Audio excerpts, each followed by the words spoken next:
Dans ce projet de loi de transformation de la fonction publique, il y a quelque chose d'absolument extraordinaire. Le gouvernement veut supprimer la seule instance, la seule, où on peut traiter de la santé et de la sécurité au travail des fonctionnaires et agents publics, ce qu'on appelle le CHSCT, le Comité d'hygiène, santé et sécurité au travail. Bien sûr, il se place dans la même perspective que la loi travail, les ordonnances Macron. Il faut une seule instance, donc il faudrait fusionner le comité technique et le CHSCT.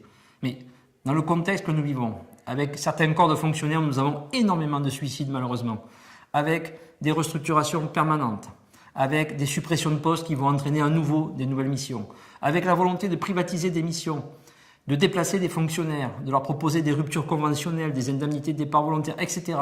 Donc quelque chose qui va perturber fortement l'activité professionnelle et bien sûr les agents. Nous, on le dit très clairement à Force ouvrière, supprimer le CHSCT, c'est mettre en péril la santé des agents, leur sécurité dans certains contextes. Et c'est pas on nous dit dans cette loi, vous inquiétez pas, l'instance regroupant et unifiant tout ça pourra dans certains cas, seulement quand il y a plus de 300 agents dans un service, avoir une formation spécialisée dédiée à la santé et sécurité au travail. Et dans le même temps, on nous dit ce seront les mêmes personnels titulaires qui siégeront à l'instance unique et à la formation spécialisée.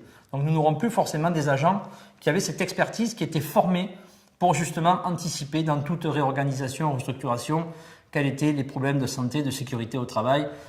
Et on sait que ces problématiques sont très larges. Et dans le même temps, le projet de loi veut évoquer la médecine de prévention. Vous voyez, tout un contexte où on nous dit aujourd'hui, on va avoir des problèmes, on va avoir des restructurations, on va avoir des mobilités forcées, on va avoir des agents qui vont perdre des missions. Et qu'est-ce qu'on propose? Supprimer l'instance où on pourrait discuter de cet impact. Nous, on le dit aux parlementaires, surtout ne supprimez pas le CHSCT. Supprimer le CHSCT, c'est augmenter les risques psychosociaux et leurs conséquences.